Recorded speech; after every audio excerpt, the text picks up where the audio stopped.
Lost for words. Hurt, angered, confused.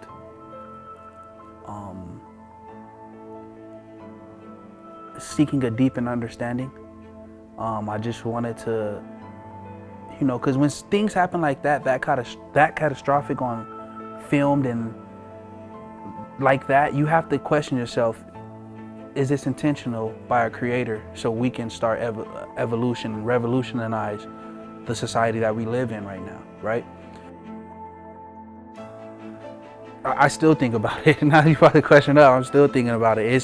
It's still hard to process, but I know that it was the catalyst to something new, and that this new energy that's found across the world, we have to act upon it now. Get up, get in the car. Mama. Get up and get in the car. That just signifies to me that he knew it was his time. He needed help. He needed to be saved at that moment. And so I think that's where the passion and stuff comes from, because people are seeing this and they're thinking about, what if I cried out to my mom on my deathbed? That's how deep the situation was.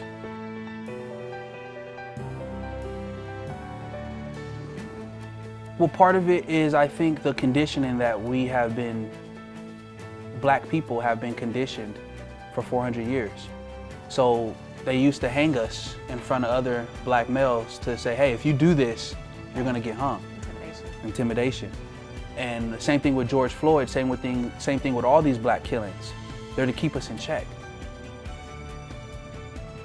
What has happened, I think, has caused us now that we need to lash out. I think it's time that, not lashing out in a negative way, not lashing out by killing other people, but lashing out in a positive way to where we seek change now. This is a fire to the police department. This is a rapid order to disperse.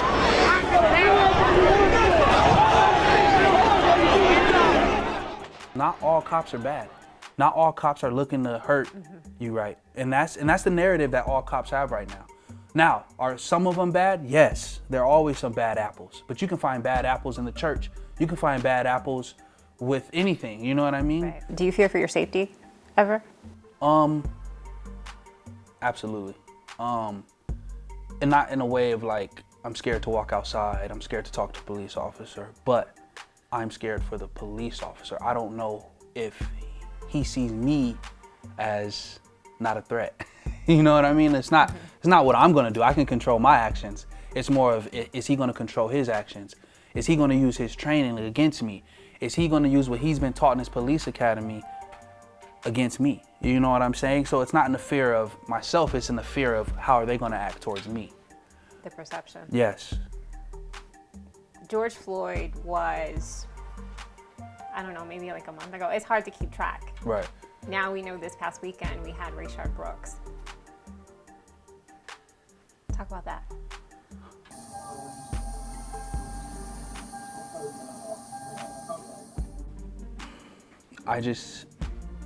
Speaking of that video is absolute. It's been mind-boggling. They walk through the video. He comes up to the cop and asks him where he's at. He's trying to get to see his mom. He's in the town visiting. So basically, he's already being responsible. He knows he's drunk. He's pulled over to sober up. So immediately when I see that, I'm thinking the cop, what serve and protect, what they have on their badge, what they signed the oath to do, serve and protect. Your first thing is to serve this man. Who cares if he's drunk? He pulled over. He's not in his car drunk talking to you. He's outside of his car talking to you, trying to get help as a human. Where can I go? And then you continue to harass him and ask him questions that have nothing to do with what he's trying to accomplish. So my initial thought was, why is he, harassing this dude when I first seen that? Why can't he just help him? Why can't he escort him? Oh, I see you're drunk, man. How about you hop in my car? I'll take you to my mom's house. Let me serve you, right? Now let me protect you in the essence where I know you're drunk. I'm not gonna give you a ticket for being drunk. Hell, we all get drunk, right? When the time is right.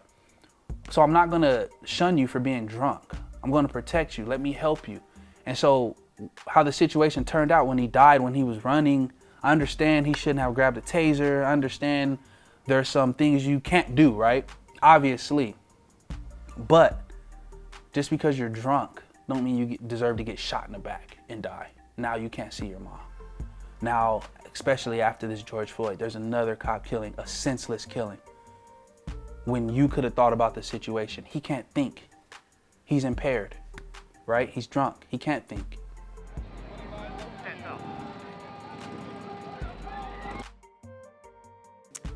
Talk to me about why you decided to go that day. I decided to go because I have a son. I have a 1-year-old son, and this is for his future. You know what I mean? This is for his generation. This is for when he grows up. I'm afraid that he might live in a world that doesn't love him. You know what I'm saying? So it wasn't for me. Obviously, it was for us, but it was mainly for him to show that, son, when something's not right, you have to be in the middle of it. You have to be the change that you want to see. Again, we had to move just simply because police asked us to.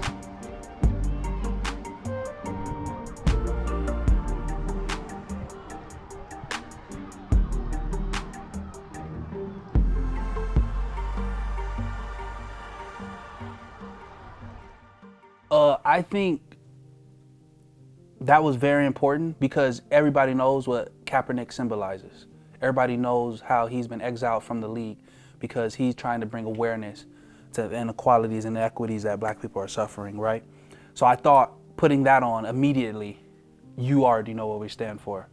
And I think kneeling, and like I said, for my son to be front line.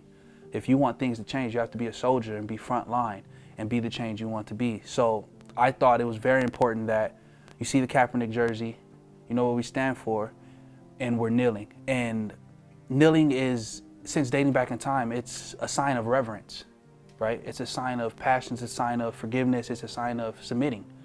So I thought it was very important that we're not seen looting in a Kaepernick jersey.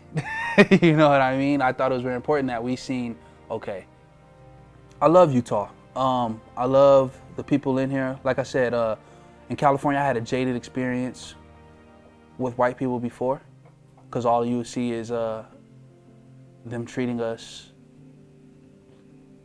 like they don't want to deal with us. Not like they're better than us, but I just don't want to deal with them, right?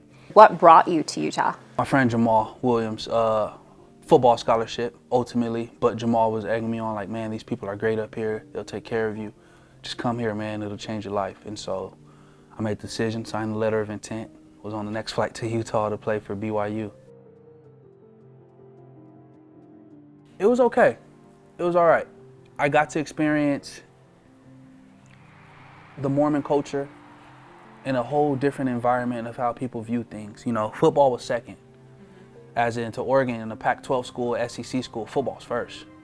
Football's religion, you know what I mean? And so for them to have the football second and God first was a very interesting perspective. And it helped me too put things into perspective, because football's a gift to play. You know what I mean? To be able to out there to show your talents and be able to impact kids who don't look like you, that's a gift. And to give thanks to the Heavenly Father for the gift is the beautiful thing. So it was mind-opening. Like I have no bad experience about the program and none of that. Sometimes I think being black in the program though can hinder you, because being black, especially from Rialto, I'm not a Utah black guy where I'm raised around white people, so I act a certain way. I'm black. Right, yeah, I get it. You know what I mean? I get it. So some things I say, some things I do. The coaching staff was great too, because you know what? They embraced me. They didn't say, Devon, stop acting like that. They embraced me.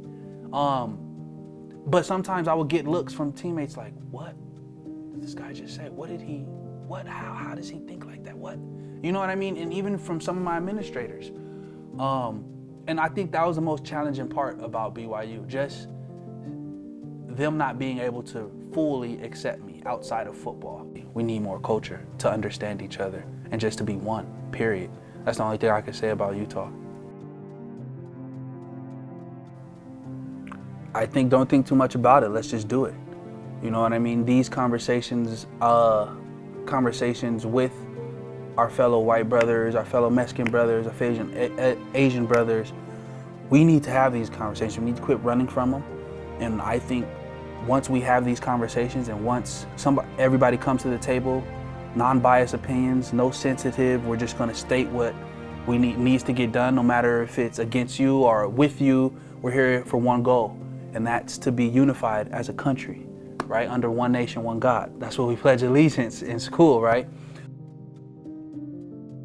And I think it goes back to what you're saying, what people portray. And so I think, you know, Black people, we've always been people of flourishing, self-love. We're always gonna do what we think and our culture is gonna hold us up to the highest standard. The future is very vital because it can go anywhere at this point. But hopefully, I want it to be everybody together under one human race. There is no more races. Let's get rid of colors. We're not colors. We're all humans. Let's take biblical times, right? God didn't say, I made a black man. He never described Adam and Eve what color they were. He just described, I just made two people. We are all people. Let's say you need a blood transfusion. Can you tell me which one's the black blood and the white blood? You can't. And so that's why I say we're all one human race. And that's why I think color is just here to divide us. And I think the more we integrate with each other, the more we want to understand. It's not the force feed. Nobody wants to be force fed, but the more we seek the understanding to want to be a part of somebody or want to understand their struggle, the more we'll come together and see, oh, we're just one. We're just one person. What he's going through in Mexico, I went through in California. We're not going to get anywhere fighting and dividing each other. We're only going to get together, we're only going to get somewhere and progress if we're together. I think that's the key message, and I don't see nobody pushing it. I see sometimes Black activists just push blackness. I see, you know what I mean? And I just feel like it's bigger than, of course it's about Black people, right? But it's bigger than that. It's about all of us coming together and understanding and being able to cooperate in one setting. So that was the cause. Thinking and being able to strategize and being able to talk and have open conversations will propel us to where we need to be in the next 50 years. To acknowledge.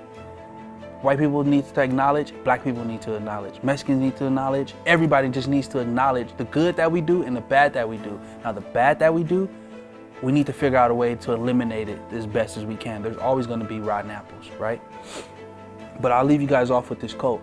As long as there's those who remember what was, we'll have those who are unable to see what can be.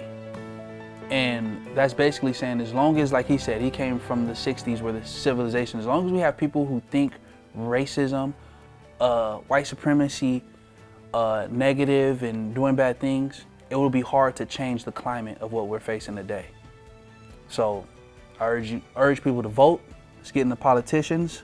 Urge people to change the education system, self-love, and let's acknowledge one of each other on a physical and mental level.